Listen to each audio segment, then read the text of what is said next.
Are we on? We're on. Hi there, ladies and gentlemen. Welcome back to the top cut rounds of the 4th Blaziken Premier Challenge Series Asia. Here we have, in our tournament today, it will be Fazhan versus Stephen Tan. And just if you didn't know, we'd also like to wish all of you Pokemon fans a happy 20th anniversary Pokemon. It's been a great 20 years, even though I myself am not 20. But feel that the future for Pokemon is bright, and even though not much details have come up, but let's hope for the best.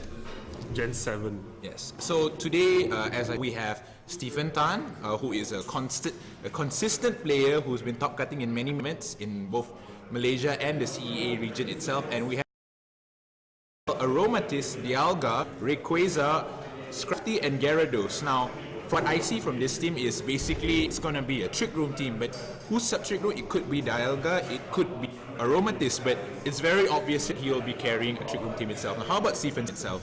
Stephen's team has Smeargle, Mawile, Groudon, Bronzor, Kyogre, and Talonflame.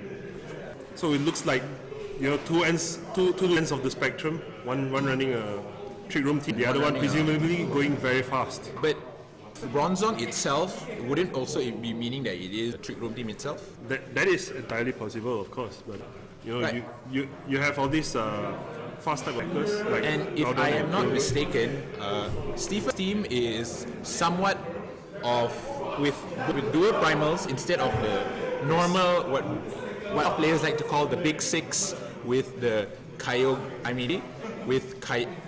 Kangaskhan, Groudon, and Xerneas, or be Kyogre, Rayquaza, and Ferrothorn.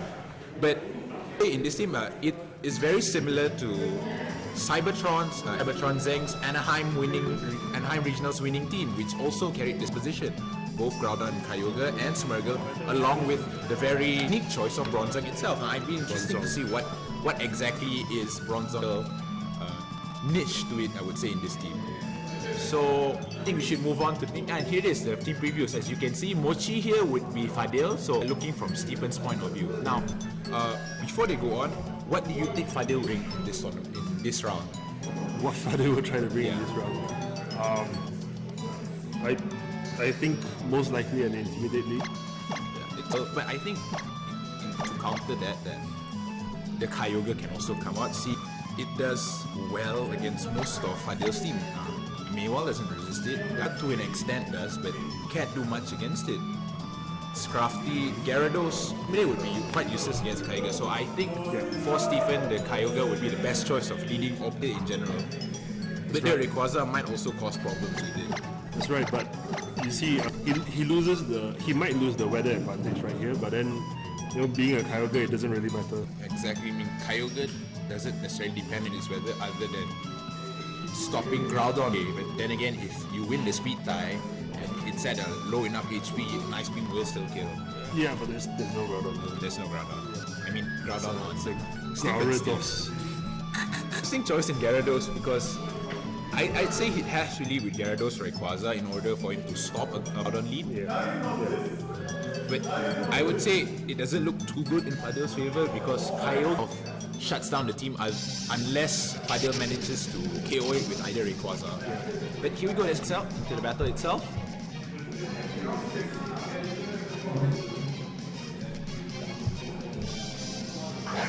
So instead leads with what I call a trick room lead, which is a fake out Trick Crafty and Utropolis. And yes, here we go, a Groudon Smeargle lead. Very, very offensive coming Stephen. But with Scrafty intimidating, it really lowers down its ability to do sickness. That's right. But I would say that for Stephen, either a Spiky Shield this turn or the next turn would really just bring it into his favor, so long as the Trick Room does not go out first. That's right. But Moody Smeargle is running rampant over all tournaments in all corners of the world. So just saying, what if we get a Moody speed drop? Wait, no, I don't think that'll matter. These guys are really slow. But then again, you know, the point here is that Trick Room is probably going to go off. I assume a fake out onto the Scrafty. I mean, a fake out onto the Smeargle. Groudon gets an attack, goes up. Yeah.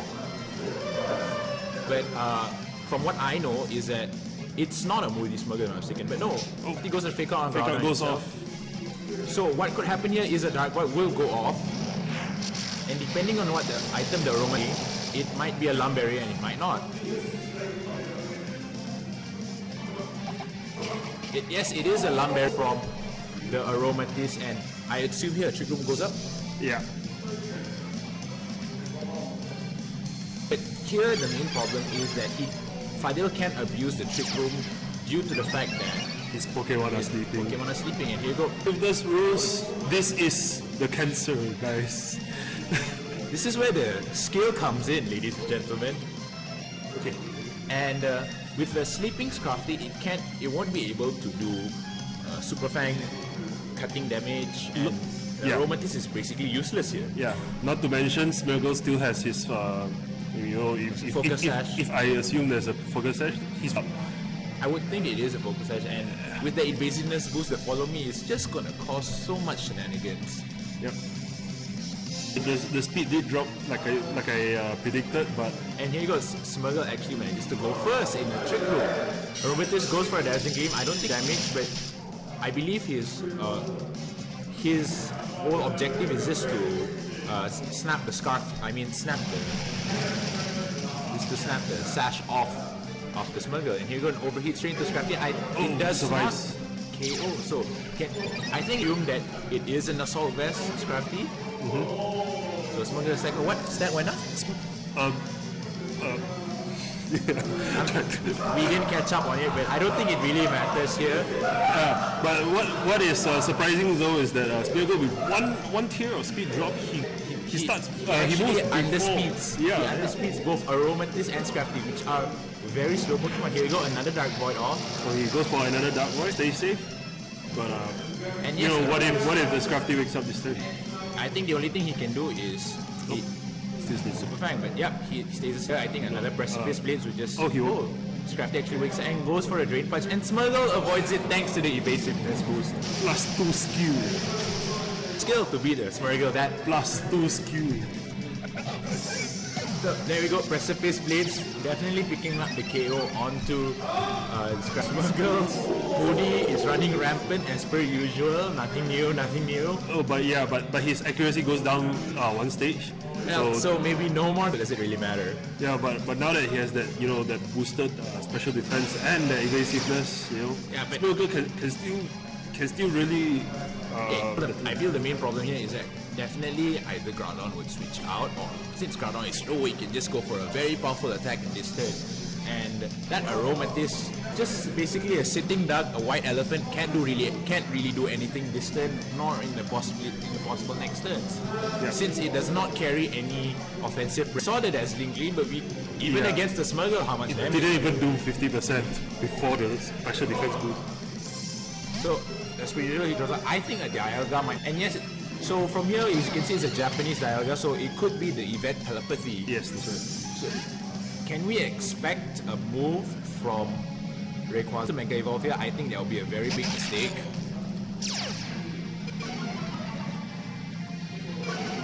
So it all depends on what this Rayquaza will choose to do. And he chooses to Mega Evolve instead.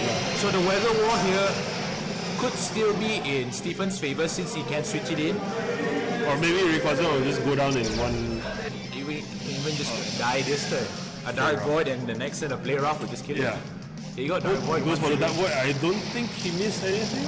I don't think it missed. We have to see it. But accuracy drop. No, and it does not miss. So Wow. +1 skill. plus, well, as we've seen before, VGC 2016 seems to have a very high rampancy, tendency of relying on RNG on itself. Well, mainly it's because of Smurgle. Other than that, nothing really new. Smeargle, Precipice Base, Dragon and Sand Base. Dragon Sand doesn't miss. What? Dragon Sand 90. Well, it never missed against me. Regardless, here you got the Maywall come here.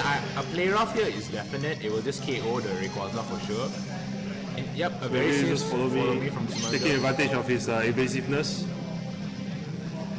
And Rayquaza, I assume, will go for extreme speed, but doesn't really do well. Yeah, I don't think it matters. And Play Rough picking up the KO on the Rayquaza. We are looking at the end of round 1 here with Dialga alone against, what was it, 4 Pokemon? Dialga alone, I know there's an aroma mistake. Oh yeah, that's right. But it doesn't seem possible because Dialga against, here we have a Mewile, but the main problem is at the back where there's a Groudon that can just Precipice Blade and kill it properly. So as you can see, Fadil tried to do something with his Trick Room, but it worked against him. But that's the problem when you run a full trick, but your opponent can just abuse it because...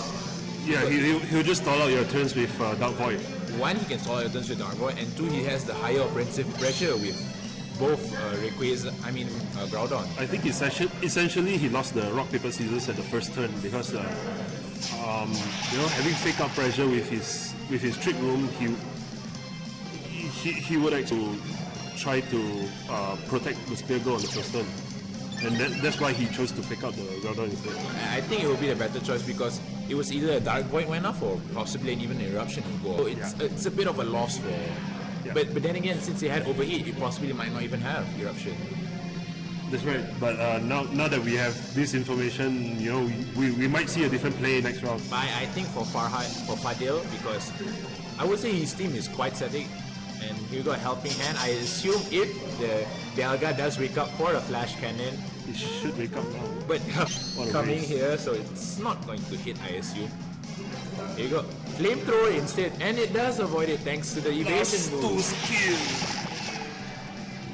So there we go, ladies and gentlemen, on one here. That's right. Fadil can choose to forfeit or he can just go on instead. One more Moody boost here from Smurgle just to rub it in. It's an accuracy rise. So there you go. Just Dark Void will hit the next turn. Yes, right.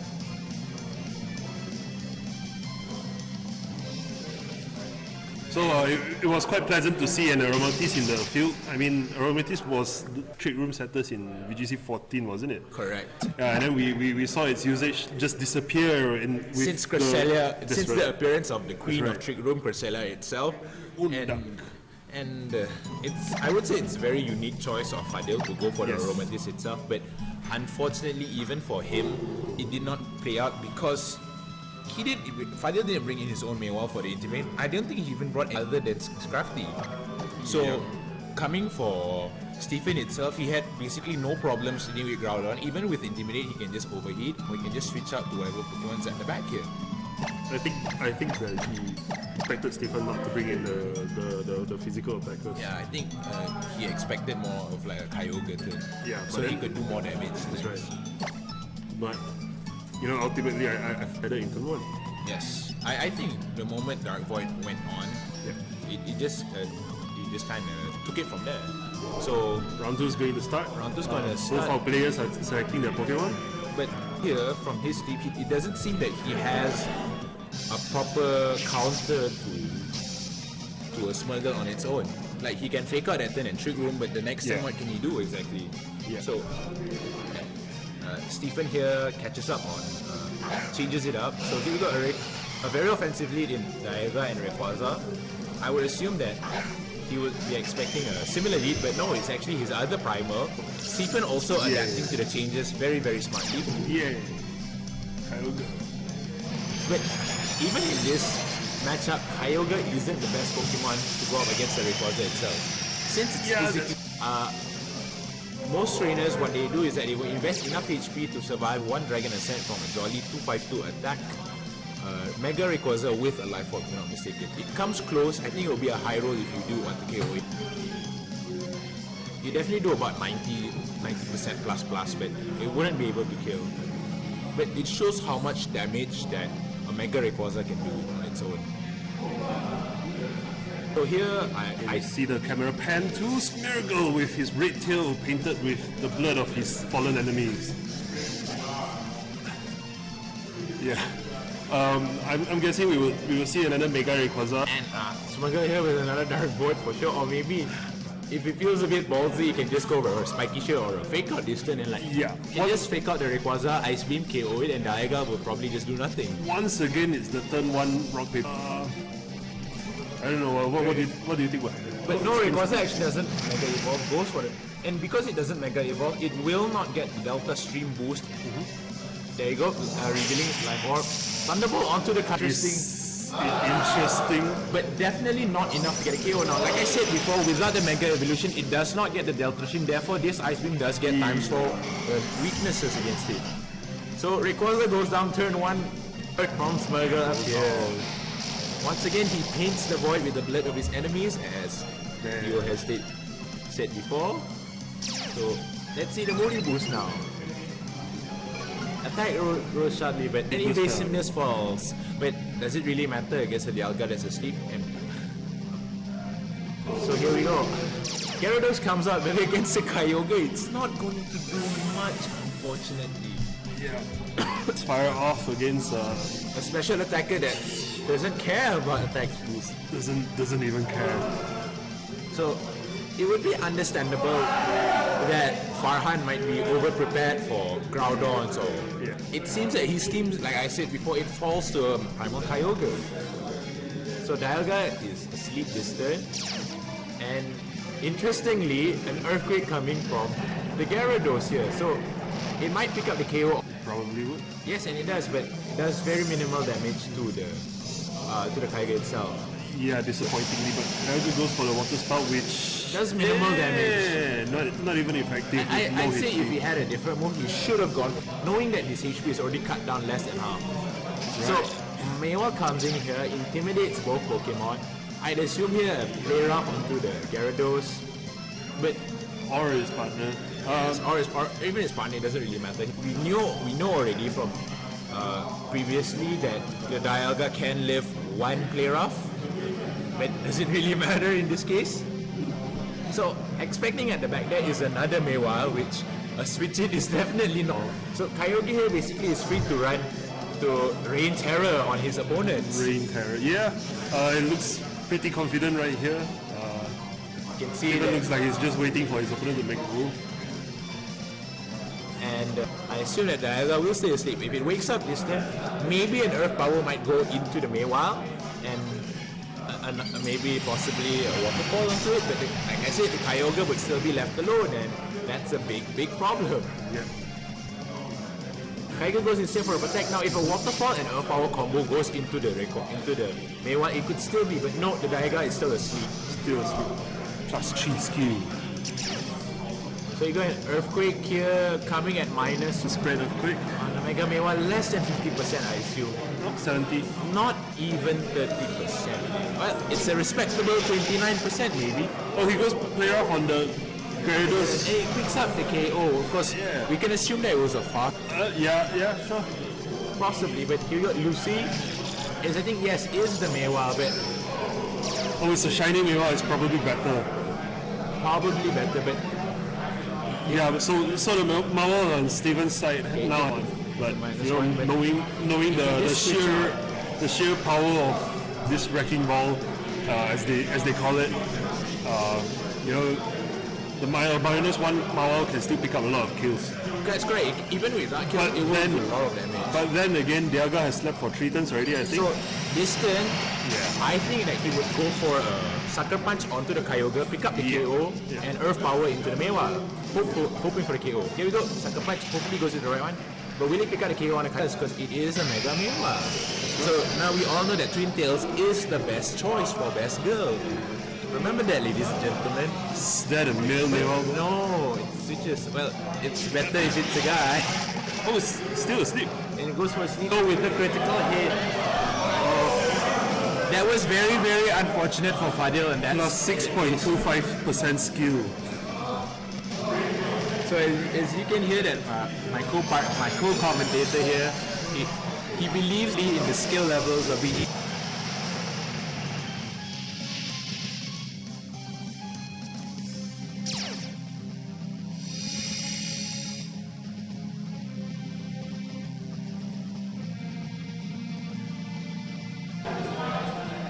We're looking at the end of round 2, and probably Steven's going to it. So I think it's safe to say that we're going to congratulate. Or maybe everything will miss against the shiny Mawal. I don't know. You know, because shiny Mawal might have an advantage here. Look at this Sucker Punch. It's probably... Was it a crit? Is that a crit? See, it's shiny advantage. Well, the overheat will still probably kill it. I mean, Still unless it missed. Because you know, shiny Pokemon are hard to see, hard to catch. Yeah. So once again, a hearty congratulations to Fazhan for taking a very, very strong win with 2-0. I'm a bit disappointed that the Bronzong didn't appear. Yeah, I kind of want to see the Bronzong, but I guess his Bronzong was meant to appear against a big six kind of matchups. I see. Where you know, where Xerneas goes for the Geomancy and like Trick Room goes out and then suddenly gyrating balls go in. Yeah. And suddenly delicious damage. Good times So with Gyro Ball. we've not yet seen Gyro Ball Bronzong in action, but I should call it Bronzong instead. But regardless, we hope to see it come out in the next match where Stephen would face up against who won in the next battle. Now, if I am not mistaken, the battles between the other top 8 players are still going on. Some may have finished, but we hope for the best for them and may the best win, hopefully. So, in the meantime, let's stall for time. Let's stall for time. So, Theo, are you excited for the new Pokemon Moon and Sun coming out that has been revealed? I think it was for us it was last night, but on this day, 27th of February, where it was revealed by Nintendo that Pokemon Moon and Sun was coming out late 2016. What are your expectations and your viewpoints so far from the trailer that's given? I'm very ashamed to say that I haven't watched the trailer yet, but my expectations for Pokemon Sun and Moon, they said there will be a new region, wasn't it? It's a new generation, so we will definitely have new Pokemon. I expect a similar pattern as Gen 6 Pokemon X and Y, because in Gen 6 they did not release 100 new Pokemon, and this is just my own opinion, but it felt more like it was more quality over quantity in that generation. So we have about, I think, 60 or 80 new Pokemon in Gen 6, and most of them were very memorable. I think we're not likely to forget any of them anytime soon in the next 2 or 3 generations. I mean, look what happened to Garbodor. Who remembers him? Yeah. Maybe other than a very, very few Pokemon in Generation 6 that were promptly forgotten due to the usage. Dedenne. Dedenne was extremely... That's why in the anime they tried to put Dedenne as a pivotal character, as the mascot generation character. They're just trying to say, love me. So, but it just hardly appears in the game at all. So, as you know, I'm not trying to diss anyone, but Dedenne is not a Pokemon that is worth remembering, statistically speaking. Okay, so anyway, we are waiting for our other players to finish the first round of Top Cut, and we'll go to a break first.